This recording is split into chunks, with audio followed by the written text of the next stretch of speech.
of a ratings agency as well. So if a farmer comes to you and their soil is not up to scratch, in terms of remediation for the soil to be able to get on platform or to become a supplier of carbon credits, will you help them through that process, or will you then say, come back to us when you're ready and we'll reassess your soil at that point? Yeah, very briefly, we don't get involved in advising farmers or helping them transition. Our job is to measure what increase there is. They just nominate what they're going to do. It's up to the rural advisors, agronomists and things like that, or the elders or the nutrients or the bayers or whoever it is that traditionally deal with farmers, to assist them in making that transition. Some will do it efficiently, some will do it not efficiently, some will not do it at all. If they don't do it at all, we just don't return and scan, because we bear the costs of all the soil scanning and generating the maps. Yeah, we monitor what the farmer is doing, but we don't get involved directly with it. Great. Thanks. Good question, Tom. Julie, your hand is up. Yeah, look, absolutely brilliant, Ian. I've been a fan for many years, you know that. Just what is in my head is how, at the moment in Australia, we have this thing called ACCUs, which is a voluntary market for carbon credits. And with my Greening Australia board hat on, that's, and we get involved because of sequestration of carbon by planting trees. And that's the only market we can use in Australia. But with the task force overseas and what you are creating, does that mean that this voluntary market will, be surpassed by what's happening internationally? Yeah, I mean, it's a good question. As you know, Julie, we're no fan of the ACCU market or the way it operates here in Australia. It's inefficient, it's highly regulated, and the price is artificially suppressed, as is the volume, by the government. And so as a result, we're interested in selling to the global markets, particularly the European markets. In Canada, it's probably going to be an internal market. That seems to be what the government is mandating. So what we would offer for Australian farmers is essentially a way to access a higher price more rapidly on the global markets. I'm not quite sure what the ACCU price is at the moment. I think it's about $18 or something like that. Yeah, $15. Yeah, $15. It's gone down again. Yep. So whereas you're looking at 30 plus euros or more, for maybe 40 euros in the European markets for quality carbon offsets.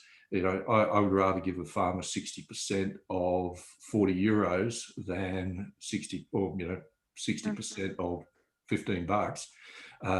So it's not a very fair system here. So we just want to create an alternative. Simply, and it's up to the farmers, where they wish to work.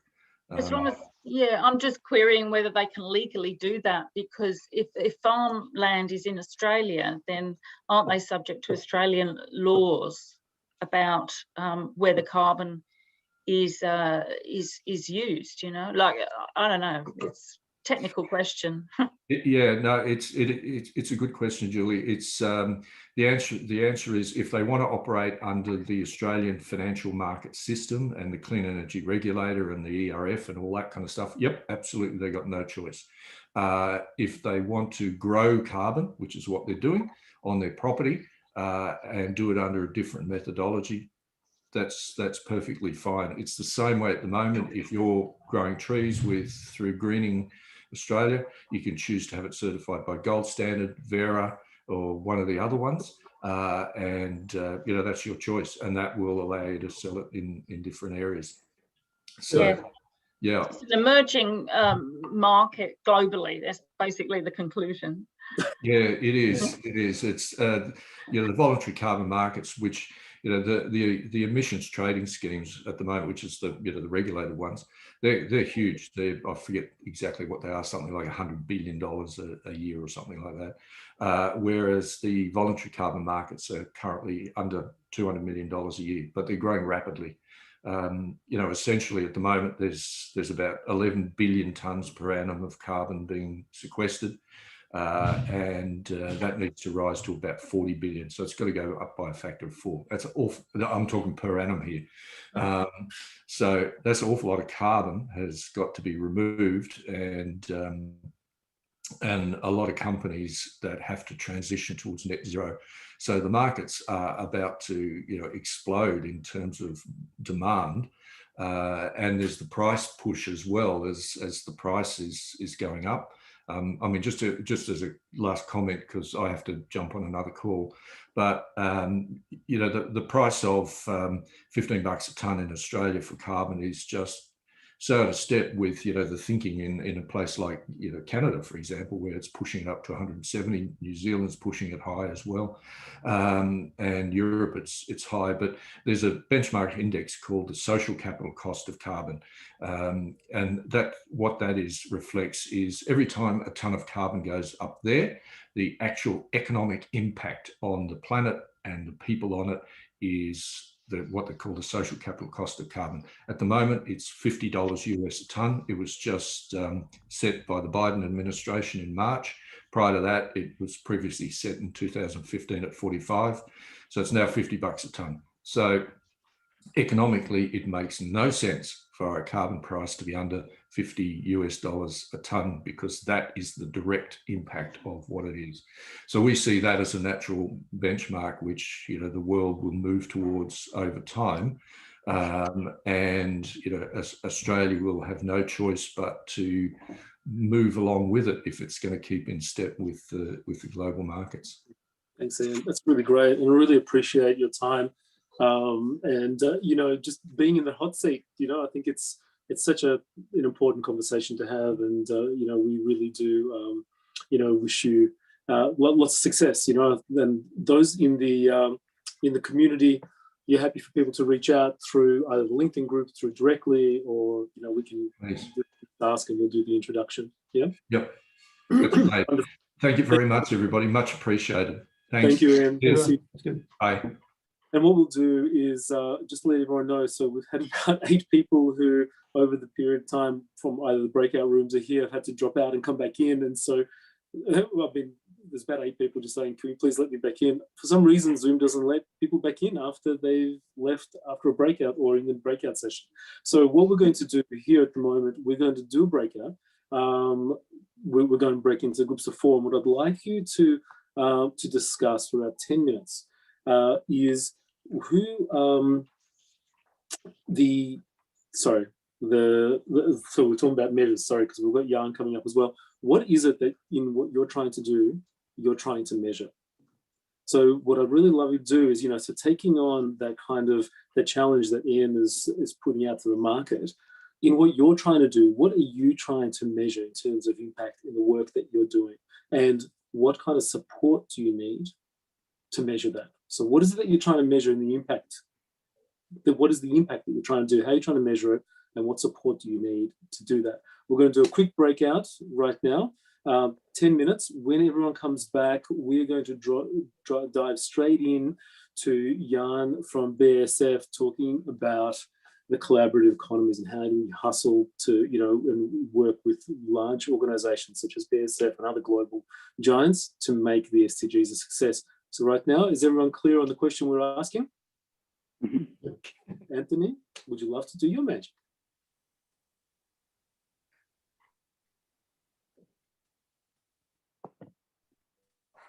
Vlad? You get a pause record just for the moment. Oh, everyone's gone.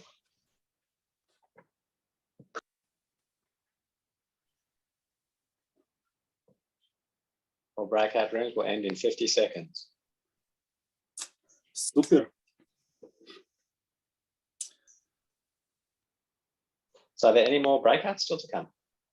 I think we won't have any more time, no. I think this conversation will probably take us to the end. So towards the end, let's let people know, and I'm happy to do it, to expect some contact from Christine and or Maurice, and we'll let them know, obviously, that will involve them in the build up to the sustainability event. That's right. That's right. And I'll bring this up as we get into it. Yeah. I think that's really good. Excellent. Hello. Hello. Hi there. Is this team one? I don't know what Yes, we are. of course it is. Yeah, that's We right. didn't That's the break right over answer. in four, but we're definitely team one. How are you, El? Good, That thanks, was a Anthony. good- How are you? Terrific, thanks. Welcome back, everyone. Welcome back. This is where the action happens. And so we've been in the breakout. Anthony and I have been busily trying to work out why Zoom has slightly broken, and those who left trying to get back in, there's about 8 people, can't get back in. So, and we couldn't solve it. So we had 2 options: either one, kind of reset this and get everyone to log back in, but then with the risk that nobody can get back in, or we continue and just record it and just share it with everyone, which we're going to do anyway. So Jan, I do apologize. There's about 8 people who were, let us back in. We want to hear it. And it's like, I'm really sorry, we can't. So lucky for us, recording does work. Let's assume that it will be brilliant. And yeah, just want to welcome everyone back. Just with a hands up, who found that session with Ian and then the conversation about measurement really rewarding? Hands up. Useful. Really useful. And what's interesting here is that we work diligently and actively throughout the month, making sure that things are progressing, introductions and working with the community. And the members particularly get a lot of value. Ian with introductions, presentations, and so forth. But same with the others that are there. Where I guess I'm trying to go with this comment here is that the sustainability hub, this net zero 2030 hub, is not just about the work we're doing to get action. We also focus on a big education and connection event that we run a couple of times a year. And we have another one coming towards the end of August, which I think the dates are still being finalized.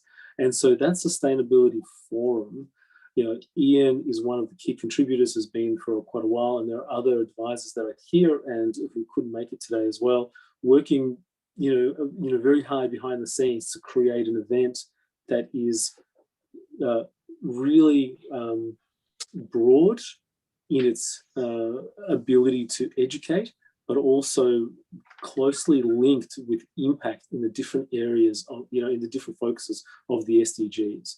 And I mention this almost as a bit of a segue to the introduction to Jan, because when we talk about impact, we're tightly aligned, with the UN Sustainable Development Goals.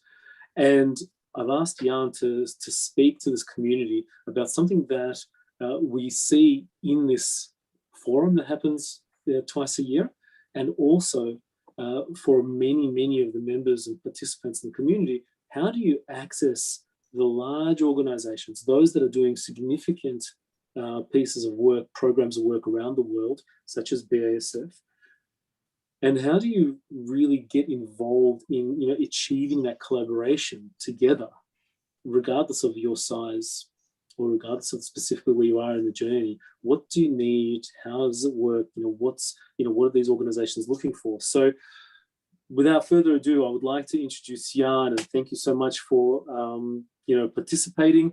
Our particular topic, but I know there's going to be a broad conversation, is going to be around how do we create collaborative economy that hustles to achieve the SDGs, right? Really straightforward, fairly broad, and I know that Jan is going to leave us all with some incredible impressions.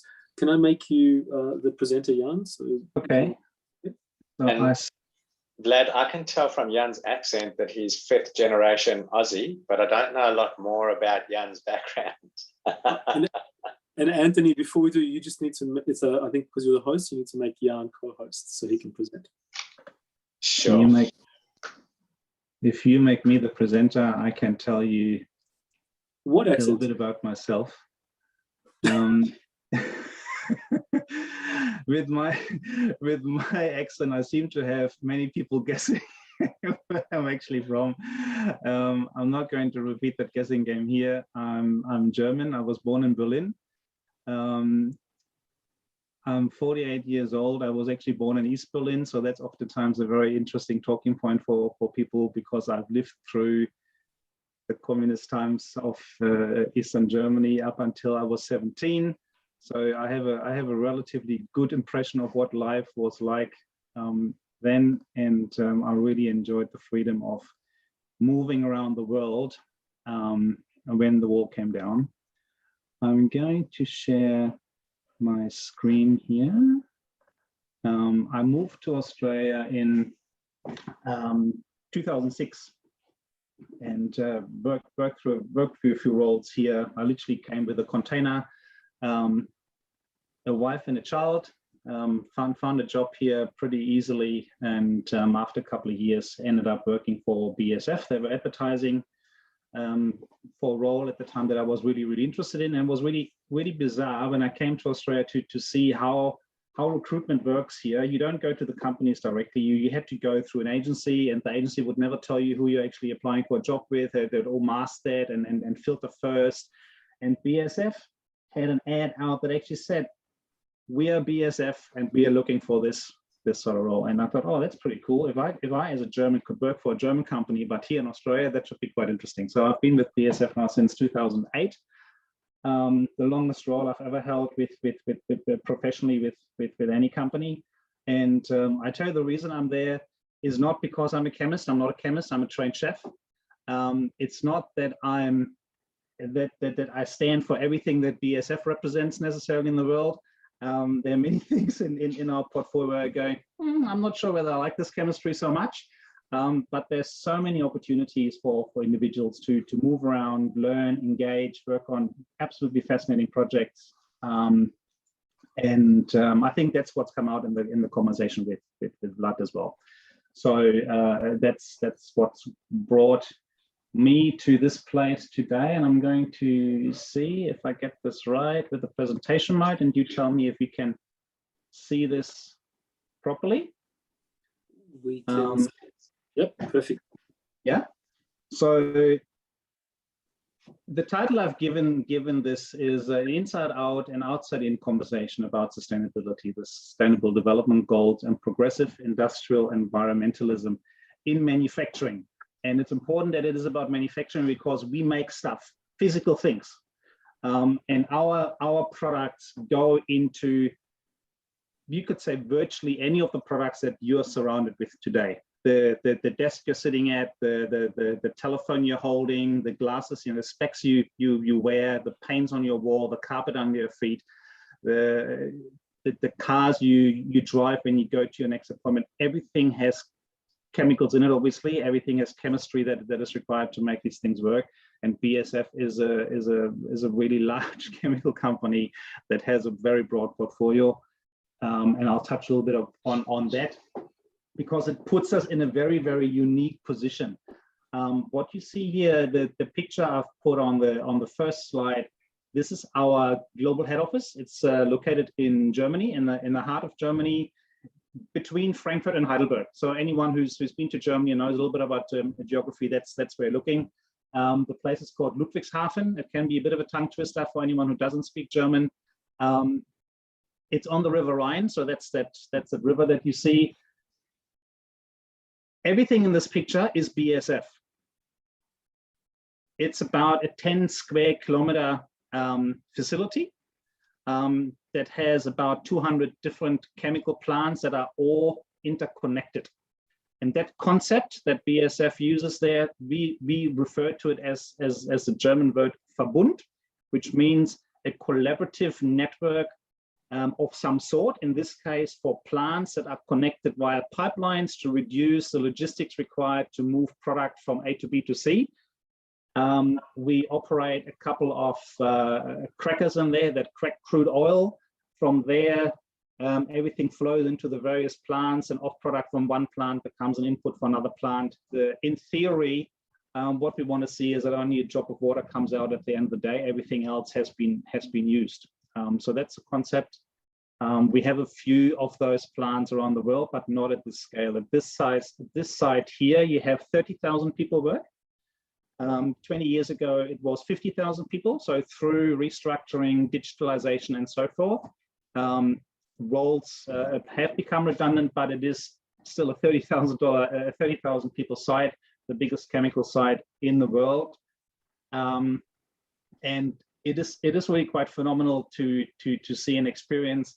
What's interesting, and I'm not sure whether I need to click anything here to have my mouse show. Hang on, sorry, I meant to go back. I'm not sure how I can. How do I show my mouse here? Can you see my mouse hover on the screen? No, I can't, right? Not really. No, it came up from laser pointer tool. Okay, here. So back here, this is residential area.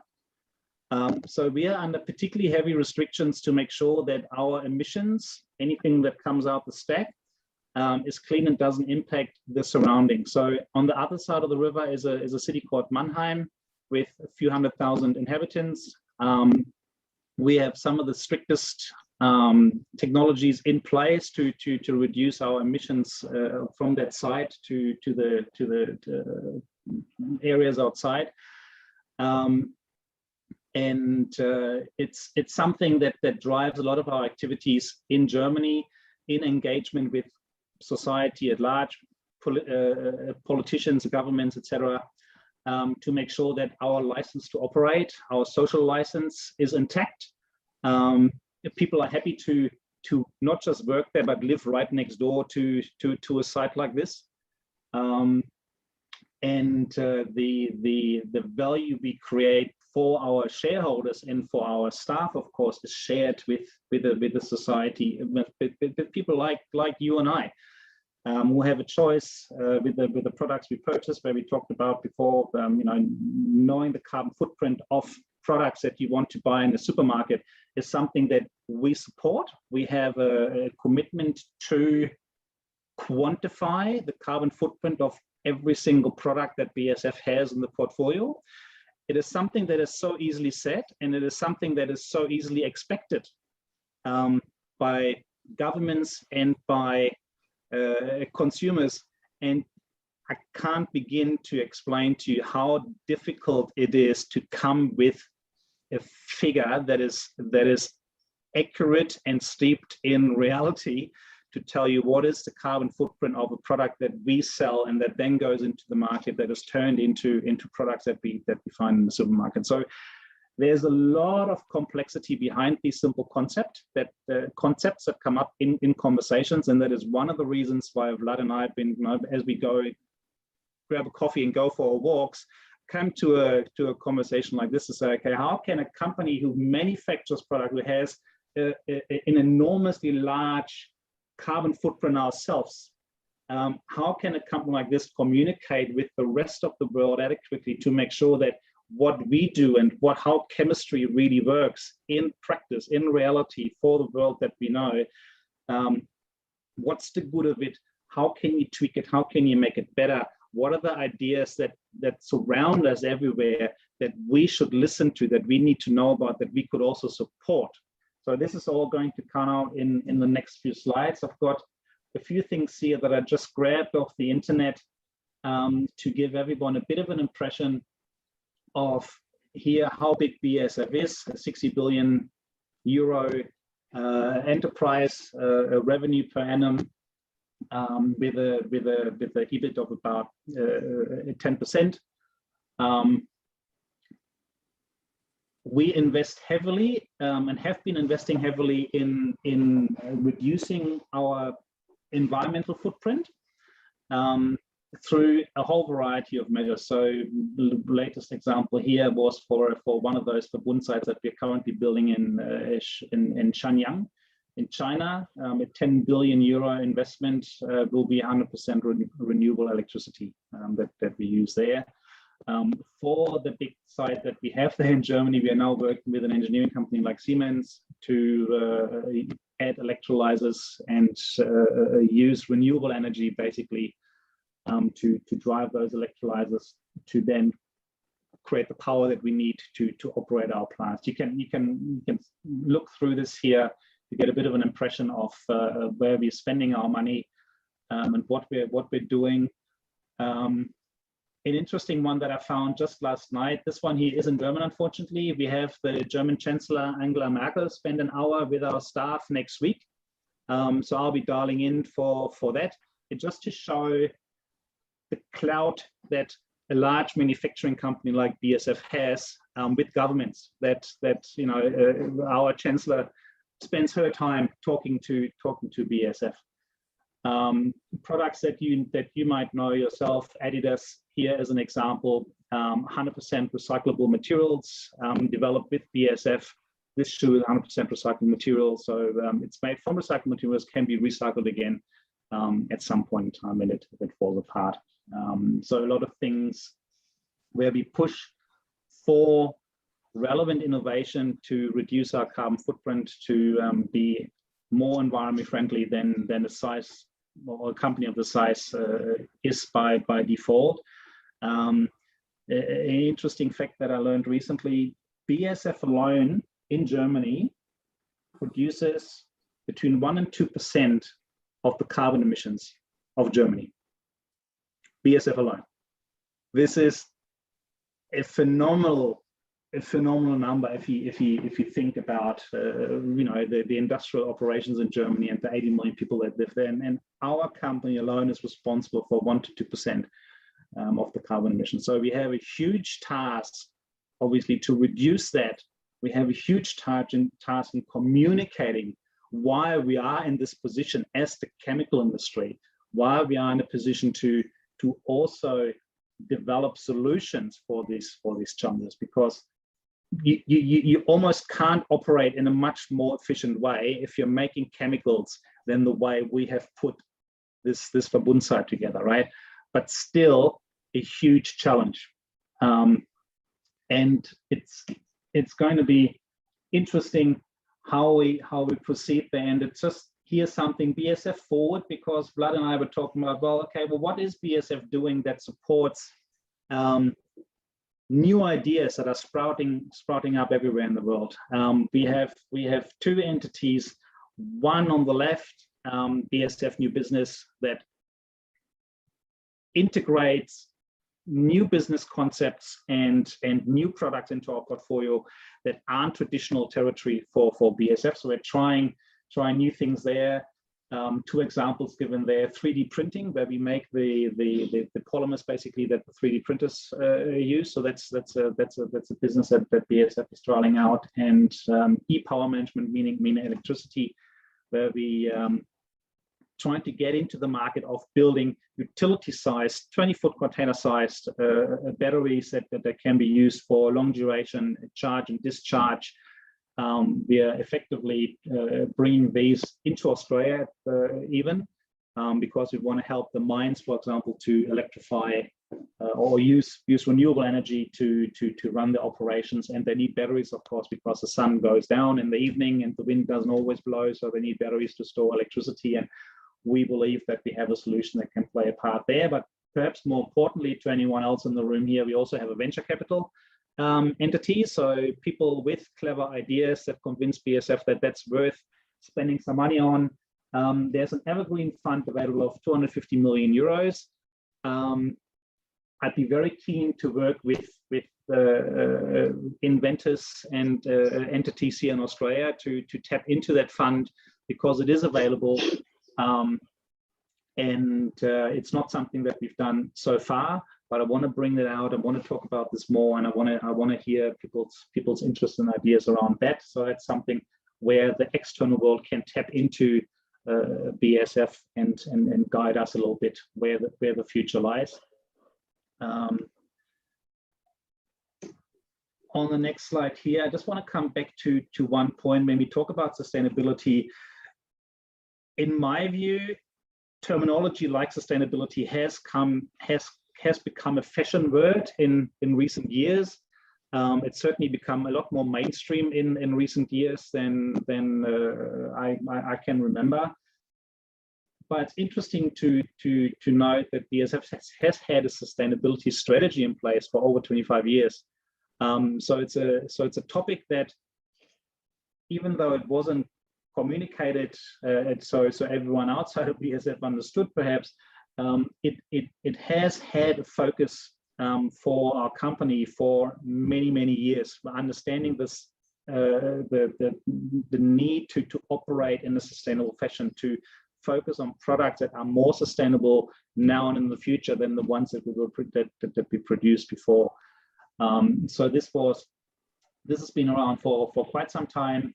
I recall in 2008 when I joined BASF, these topics were coming up on a very, very regular basis.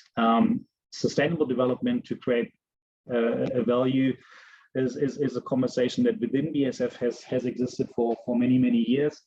And I'm actually quite proud of it. And that's probably one of the reasons why I'm still with this company after so many years, because it is something where I go, my value system is reflected in what I see the corporate culture stands for.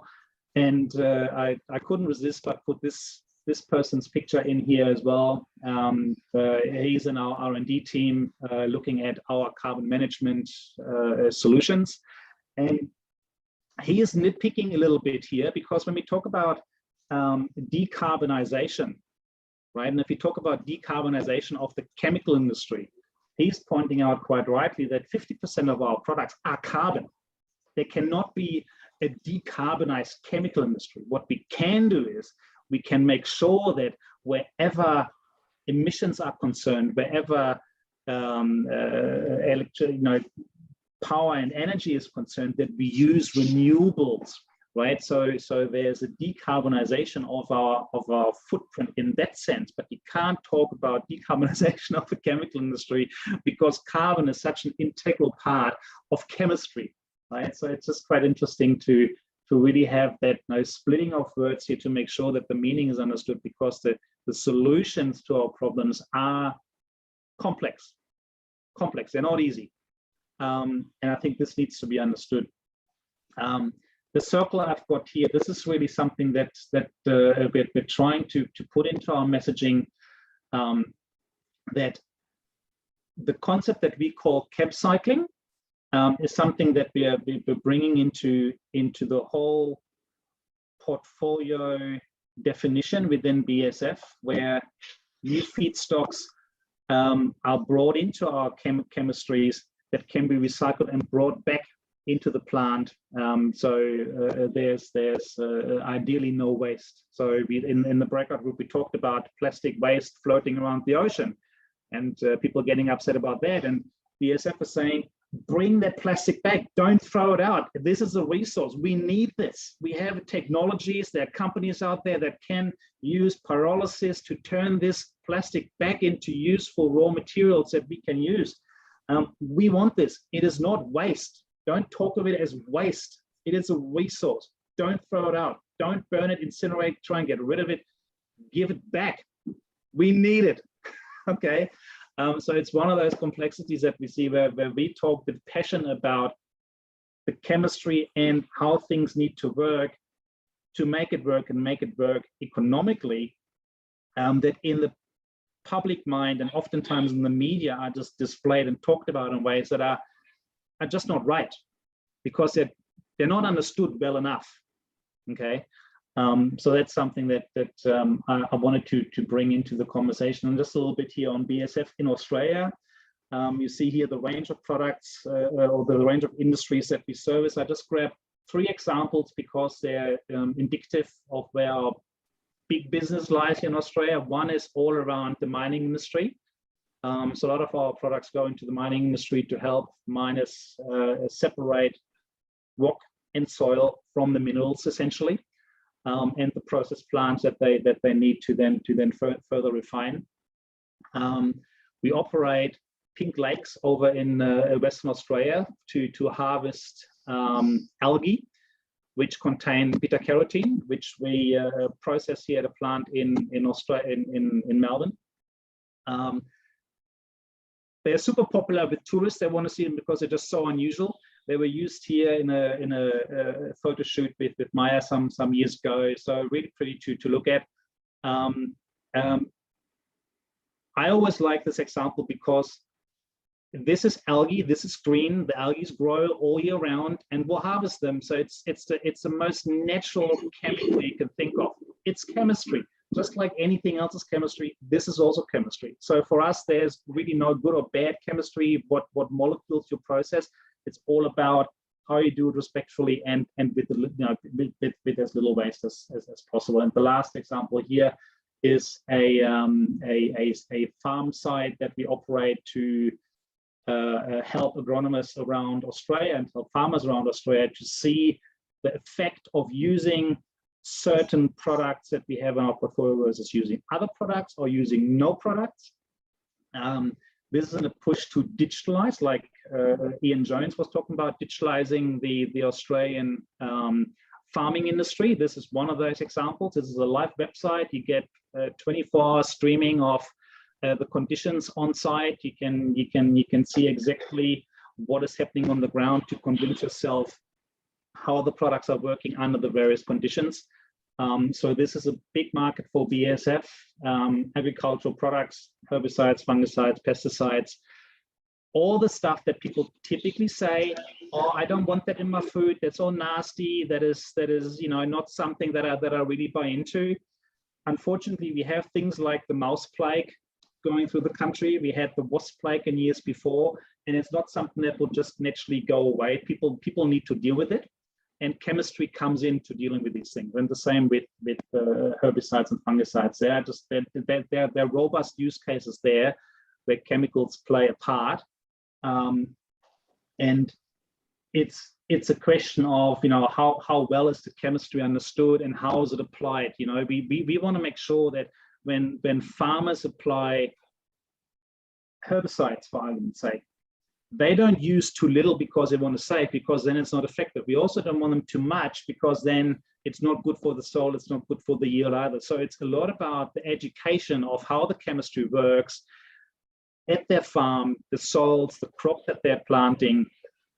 So it's a lot about having that dialogue, having that conversation, making sure that as a chemical company, we understand what's happening in the society, what's happening on the ground, what do people need, what do markets need, and likewise for us to explain adequately well what is it that we know that we do that is of benefit to our customers, to the markets, to society, to regulators, etc., etc.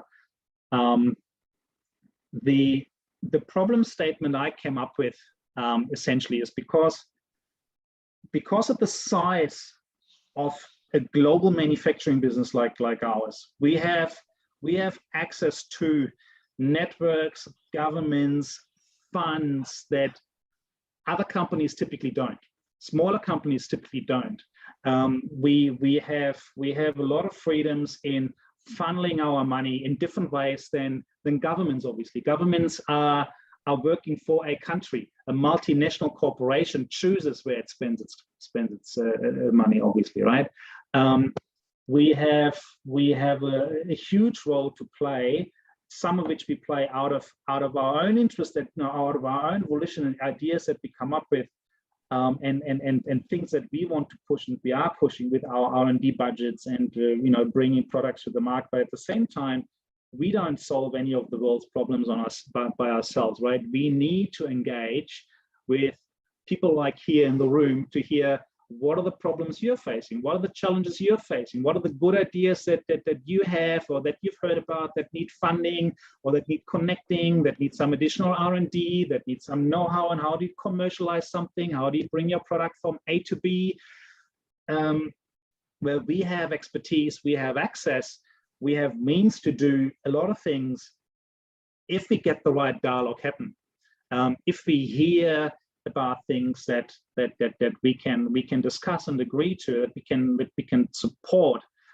There's a lot that a manufacturing business can do, right? I mean, everyone in politics loves to talk about manufacturing because it's tangible. It's put people into jobs.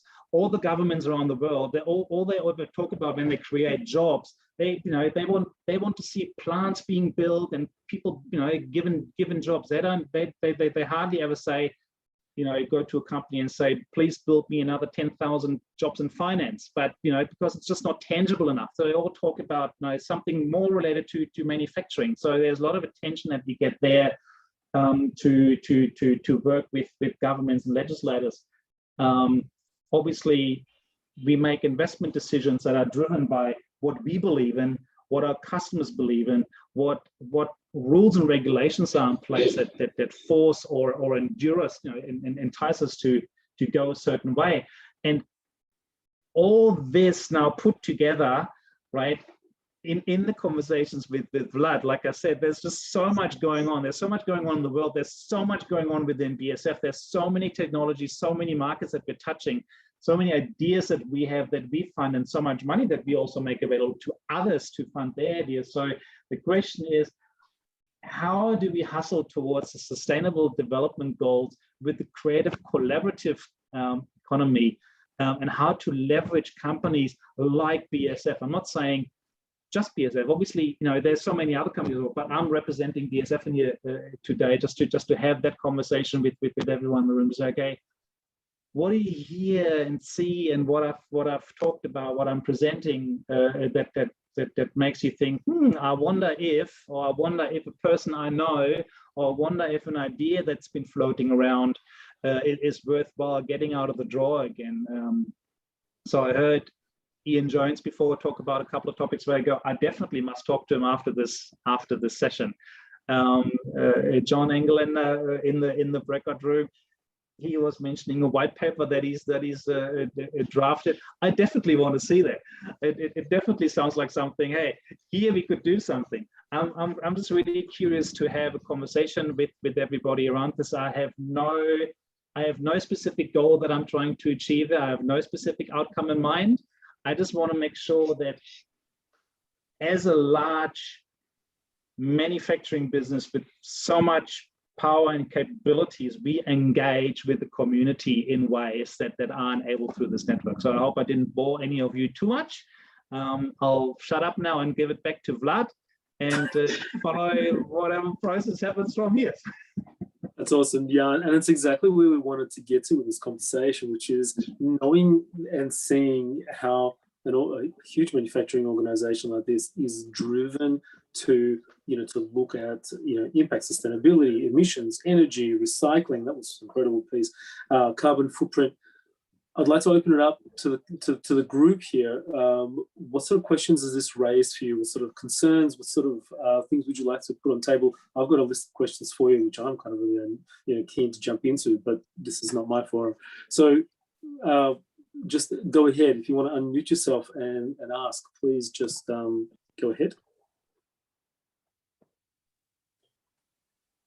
I think it's fantastic, Jan, and people, and I think that the point about carbon is necessary, absolutely necessary, and it's the stuff of life, right? So I think that there is a danger in people's minds that chemicals are bad, and I think that's a global educational issue, right? But the thing is that my understanding is that the industry is doing fantastic stuff with regard to converting A to B, and one of those A to Bs is, for example,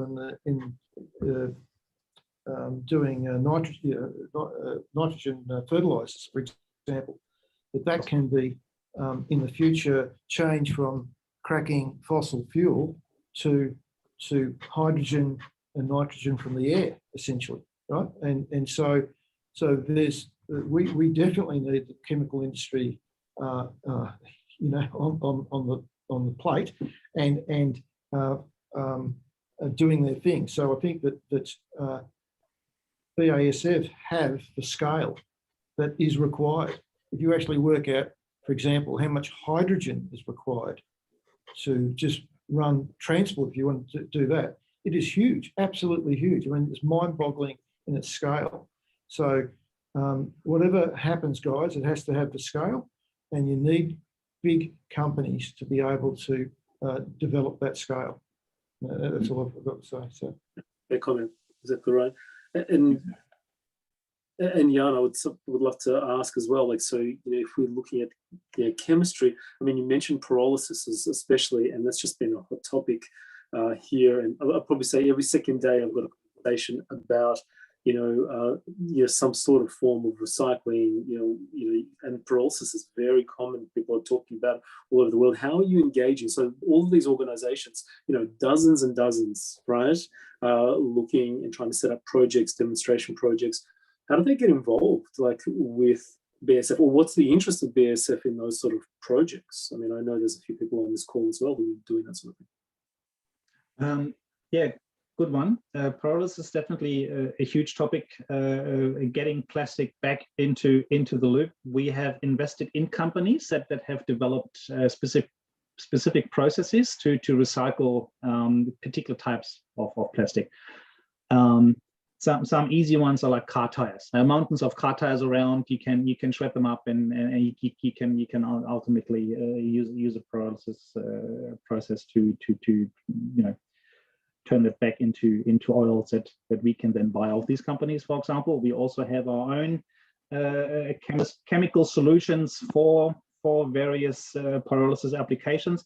It's extremely complicated when you actually start dealing with it, because the plastic that you get back is typically not pristine. It's soiled, or it's been exposed to the elements for a long time. So there you need actually a lot of other chemicals to separate all the molecules that you want to harvest from the waste plastic, right? To then have a high quality input raw material from that recycled plastic again. So you got to mechanically sort and separate, and then you got to start treating it. And because of the many different types of plastics we have, it's not one size fits all. So there are multiple different processes. There's so many smart brains around the world that have come up with ideas how this could work, who then come to companies like BASF and say, help me commercialize this. We think this is a great idea. And then we look around and say, well, actually, this has been done over there already. We are already committed to this partner. Sorry, we can't help you here. There's only so much we can do. Or they go, here's something new. We want to try that. And we go, you know what? We tried that 5 years ago. We know there are some hurdles there. We don't want to engage in that. Then there are others that come and say, oh, actually, this is a great idea. Yeah, we buy into this, and we support them through our venture capital company, or we take out a stake in a company to support their business and buy a product off them, for example. There are various ways that we get engaged.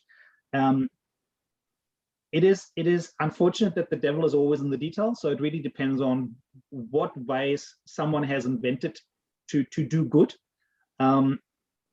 What's the overlap there with chemistry? Are we purely a facilitator?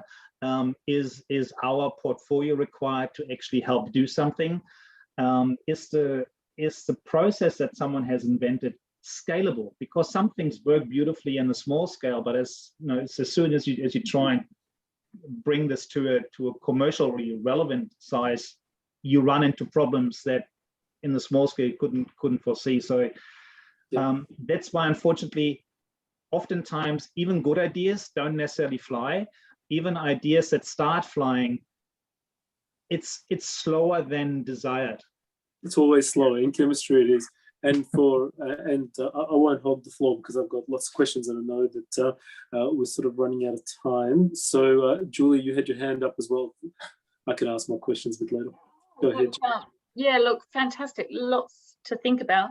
I was just thinking about how have you approached the circular economy issue? Because the linear economy, as we all know, is no longer sustainable. Yeah. You're a chemical company, Jan, so you have quite a role that you could play to help customers becoming circular. So what's your view on that?